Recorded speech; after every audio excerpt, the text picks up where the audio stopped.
حرمت عليكم الميتة والدم ولحم الخنزير وما أهل لغير الله به والمنخنقة والموقوذة والمتردية والنطيحة وما أكل السبع إلا ما ذكيتم। এই মানব জাতি, এই মুমিনেরা, তোমাদের জন্য হারাম করা হয়েছে আল মাইতাতু। মানুষ বেঁচে থাকতে হলে খাদ্যদ্রব্য গ্রহণ করবে, কিন্তু সকল খাদ্যদ্রব্য তার জন্য বৈধ নয়, বরং কিছু রেস্ট্রিকশন আল্লাহর পক্ষ থেকে দেওয়া আছে, সেটা মেনে নেওয়া, সেটা ফলো করে চলা একজন মুমিন, একজন মানুষের জন্য অপরিহার্য। সেটা আল্লাহ তাআলা কোরআনে কারীমের মধ্যে বলছেন, হে মানব জাতি, তোমরা কেবল সেই সমস্ত দ্রব্য আহার করো যেটা পবিত্র, যেটা হালাল। খবরদার, তোমরা শয়তানের পদাঙ্ক অনুসরণ করো না। সে তোমাদেরকে হারাম বস্তুর দিকে ডাকবে, হারামের দিকে তোমাদেরকে উদ্বুদ্ধ করবে, তার থেকে সতর্ক থাকো। পৃথিবীতে যত হারাম আছে এটা দুই ধরনের। কয় ধরনের বলেন? দুই ধরনের। একটা হলো বস্তুগত হারাম হালাল, মূলগতভাবে এই বস্তুটাই হারাম। আরেকটা হলো কোনো হালাল বস্তু উপার্জনের জন্য যে পন্থা, সেই দৃষ্টিকোণ থেকে ওই বস্তু কি হয়ে যায়? হারাম হয়ে যায়। মূলগতভাবেই হারামের ক্ষেত্রে আল্লাহ সুবহানাহু ওয়া তাআলা কোরআনের মধ্যে বলেছেন, মৃত প্রাণী, ওয়াদ্দামু, প্রবাহিত রক্ত, ওয়ালাহমুল খিনসির, শূকরের মাংস, ওয়ামা উহিল্লা লিগাইরিল্লাহি বিহি, যেই প্রাণীকে আল্লাহর নাম ছাড়া অন্য কোনো প্রতিমার নামে উৎসর্গ করা হয়েছে, জবাই করা হয়েছে, বিধর্মীদের কর্তৃক জবাইকৃত প্রাণী, এই প্রাণীকে খাওয়া মুসলমানের জন্য বৈধ নয়। তবে হ্যাঁ, যদি মূলগতভাবেই প্রকৃত কোনো খ্রিস্টান, প্রকৃত কোনো ইহুদি যদি জবাই করে, তাদের ধর্মেও আল্লাহর নামেই জবাই করার কথা বলা হয়েছে, সে যদি সেই পন্থায় জবাই করে, সেটা খাওয়া মুসলমানের জন্য বৈধ। নতুবা ইহুদি খ্রিস্টান, প্রকৃত ইহুদি খ্রিস্টান ছাড়া অন্য কোনো বিধর্মীর জবাইকৃত মাংস খাওয়া, এটা মুসলমানের জন্য বৈধ নয়। এছাড়াও নিশাসার দ্রব্য মুমিনের জন্য হারাম করে দিয়েছেন আল্লাহ। হাদিসের মধ্যে আসছে, যে ব্যক্তি মাদক গ্রহণ করে দুনিয়াতে, আল্লাহ জান্নাতের পবিত্র শরাব থেকে তাকে বঞ্চিত রাখবেন। অন্য হাদিসের মধ্যে আসছে, 3 শ্রেণীর মানুষের উপর আল্লাহ জান্নাতকে হারাম করে দিয়েছেন। তার 1 নম্বর হলো মুদমিনুল খামরি, মদ পানে অভ্যস্ত মাদকাসক্ত ব্যক্তির উপর আল্লাহ জান্নাতকে হারাম করে দিয়েছেন। নাউযুবিল্লাহি মিন যালিক। তাহলে এই যে মাদক, মৃত প্রাণী, প্রবাহিত রক্ত, প্রতিমার নামে উৎসর্গ করা প্রাণী, বা যেই প্রাণীর উপর আল্লাহর নামে জবাই করা হয় নাই, এই সমস্ত প্রাণীকে আল্লাহ হারাম করেছেন, এই সমস্ত বস্তুকে। এছাড়াও হাদিসের মধ্যে আসছে, বিভিন্ন হিংস্র জন্তু জানোয়ার, যেমন শেয়াল, কুকুর, শূকর, বাঘ, সিংহ, এ জাতীয় হিংস্র প্রাণী যেগুলা শিকার করে, এই সমস্ত প্রাণী খাওয়া মুসলমানের জন্য হারাম। খবাসাত, যেগুলা নিকৃষ্ট প্রাণী, যেগুলা খেতে আমাদের রুচিতে বাধে, এই সমস্ত বস্তুকে আল্লাহ হারাম করেছেন। দ্বিতীয় প্রকার হারাম যেটা আমি বলছি, আল্লাহ সুবহানাহু ওয়া তাআলা সূরা বাকারার 188 নম্বর আয়াতে বলেছেন, ওয়ালা তাকুলু আমওয়ালাকুম বাইনাকুম বিল বাতিলি ওয়া তুদলু বিহা ইলাল হুক্কামি লিতাকুলু ফারীকাম মিন আমওয়ালিন নাস বিল ইসমি ওয়া আনতুম তা'লামুন। ওয়ালা তাকুলু আমওয়ালাকুম বাইনাকুম বিল বাতিল, এই মুমিনরা, তোমরা একে অপরের সম্পদকে অন্যায়ভাবে ভক্ষণ করো না। ওয়া তুদলু বিহা ইলাল হুক্কাম, অবৈধভাবে অন্যর সম্পদ জবরদখল করার জন্য মিথ্যা মামলা দায়ের করো না, হাকিমের কাছে বিচার নিয়ে যেও না।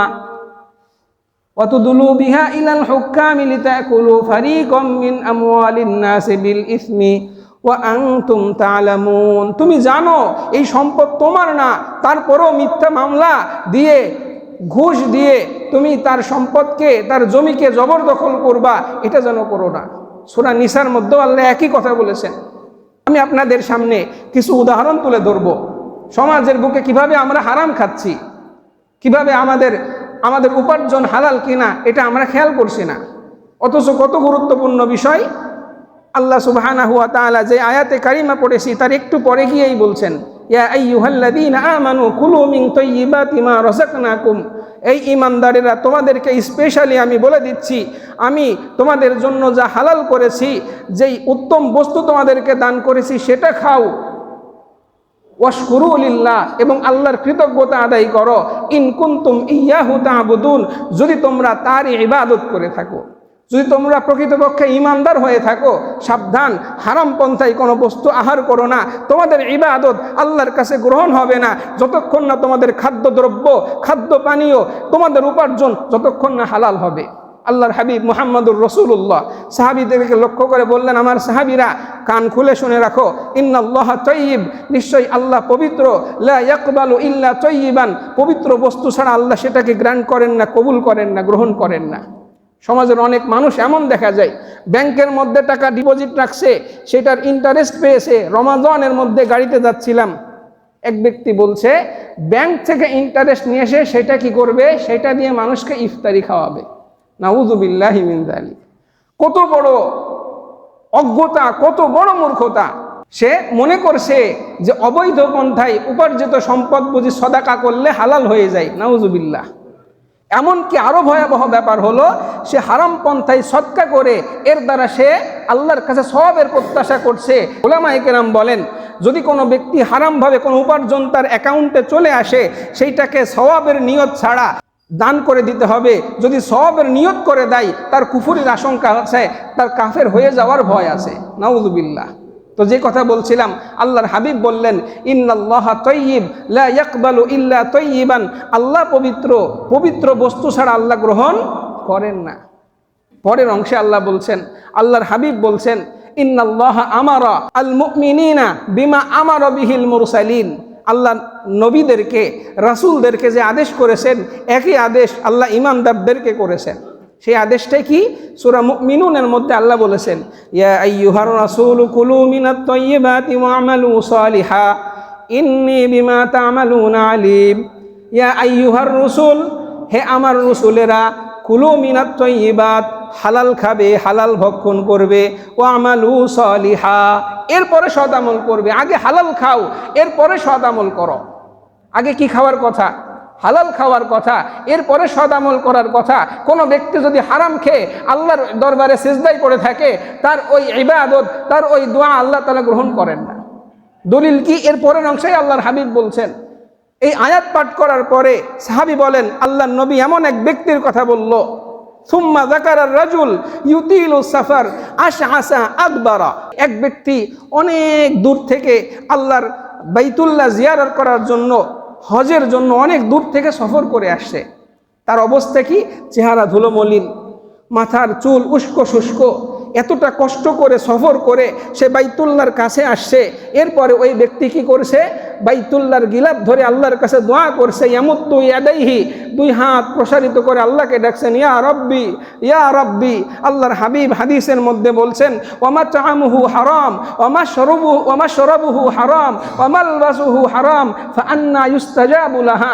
তার গায়ের পোশাকটা হলো হারাম, তার খাদ্য হারাম, তার পানীয় হারাম। তাহলে এই ব্যক্তির দোয়া কিভাবে আল্লাহ গ্রহণ করবেন? চিন্তা করে দেখেন, হজের সফর, যেটা পৃথিবীর শ্রেষ্ঠতম সফর, যেই ভূখণ্ড পৃথিবীর শ্রেষ্ঠ ভূখণ্ড, যেই ঘর পৃথিবীর শ্রেষ্ঠতম ঘর, সেই ঘরের কাছে এসেও যদি মানুষ যদি হারাম খেয়ে দুই হাত তুলে আল্লাহর কাছে দোয়া করে, আল্লাহর হাবিব বলছেন কিভাবে তার দোয়া কবুল হবে? তার খাদ্য, পানি, পোশাক সব কিছু হারাম। আজকে আমাদের সমাজের মধ্যে হারামের প্রচলন আছে কি না? আজকে আমরা সেই জামানায় চলে আসছি, যেই জামানার ব্যাপারে মুহাম্মদুর রাসূলুল্লাহ বলেছেন, ইয়াতি আলান নাসি জামানুন, এমন একটা সময় আমার উম্মতের উপর আসবে যখন মানুষ এটা পরোয়া করবে না যে কোথা থেকে সে মাল কামাই করছে। এটা সে দেখবে না যে মা আখাযা মিনহু, কোথা থেকে সে মাল পাচ্ছে, আমিনাল হারাম আমিনাল হালাল, সে কি হালাল খাচ্ছে না হারাম খাচ্ছে, কোনো পরোয়া নাই। সমাজের মধ্যে কিছু উদাহরণ, কিছু দৃষ্টান্ত আমি আপনাদের সামনে পেশ করছি। ব্যবসা এটা হালাল কিনা, শ্রম দেওয়া এটা হালাল কিনা, কিন্তু কিভাবে শয়তান আমাদেরকে ধোঁকা দেয় একটুখানি খেয়াল করেন। ব্যবসা হালাল, কিন্তু আমাদের সমাজের মধ্যে কয়েক কারণে ব্যবসাটা হারাম হয়ে যায়। এই ব্যবসা থেকে উপার্জিত সম্পদ হারাম হয়ে যায়। তার মধ্যে অন্যতম একটা কারণ, যেটা কুরআন এবং হাদিসের অসংখ্য জায়গায় আল্লাহ তাআলা, আল্লাহর হাবিব সতর্ক করেছেন, মাপে কম বেশি দেওয়া। সূরা মুতাফফিফিন নামের একটা সূরা আল্লাহ নাজিল করেছেন। এই সূরার প্রথমেই আল্লাহ বলছেন, ওয়াইলুল লিল মুতাফফিফিন, ধ্বংস, জাহান্নাম ওই ব্যক্তির জন্য যে ওজনে কম বেশি দেয়। আল্লাযীনা ইযা ইক্তালু আলান নাসি ইস্তাওফুন, যখন সে মানুষের কাছ থেকে মেপে নেয়, পুরোপুরি মেপে নেয়। ওয়া ইযা কালু হুম আও ওয়াজানুহুম ইউখসিরুন, যখন তাদেরকে মেপে দেয়, ওজন করে দেয়, তখন তাদেরকে ওজনে কম বেশি করে, ওজনে ঠকায়। ওজনে কম বেশি করা এটা শুধু মেপে দেওয়া জিনিসের ক্ষেত্রেই খাস না। আমরা যারা বিভিন্ন অফিস আদালতে বিভিন্ন সেক্টরে কাজ করি বা অন্যের হয়ে মজুরি করি, এমন আছে না আমার যতটুকু করা দরকার ততটুকু আমি করি কিনা? আমি একজন শিক্ষক হিসেবে আমাকে আমার ছাত্ররা আমার কাছ থেকে যতটুকু ক্লাস, যতটুকু পড়া পাবার যোগ্য, আমি উস্তাদ, আমি শিক্ষক, যদি তাদেরকে ততটুকু টিচিং না করি, বরং তাদেরকে প্রাইভেটের নাম করে অতিরিক্ত মুনাফা অর্জন করি, আমার এই উপার্জন আমার জন্য হারাম হয়ে যাবে।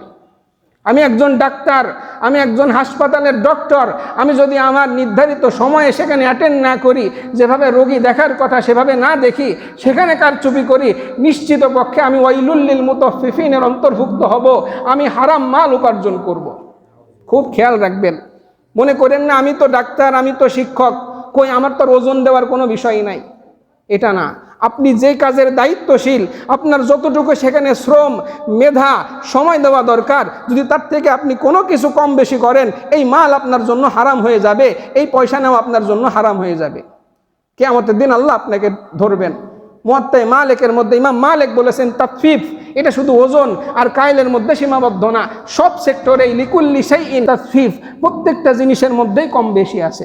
আমার ভাইয়েরা, ব্যবসা তো হালাল, কিন্তু বাংলাদেশের অবস্থাটা এত শোচনীয় যে কোনো জিনিস যে নির্ভেজাল হতে পারে, নিশ্চিন্তে চোখ বুজে আমি খরিদ করতে পারি, বয়মের গায়ে যে লেবেলটা লাগানো থাকে, যে উপাদান দিয়ে জিনিসটা তৈরি, সেটা আসলেই সেই মাপের আছে কিনা, যে লেবেলটা লাগানো আছে আসলেই সেখানকার পণ্য কিনা, সেই জিনিস ততটুকু পরিমাণ দিয়ে তৈরি কিনা, এই ব্যাপারে কি আমাদের আস্থা হয়?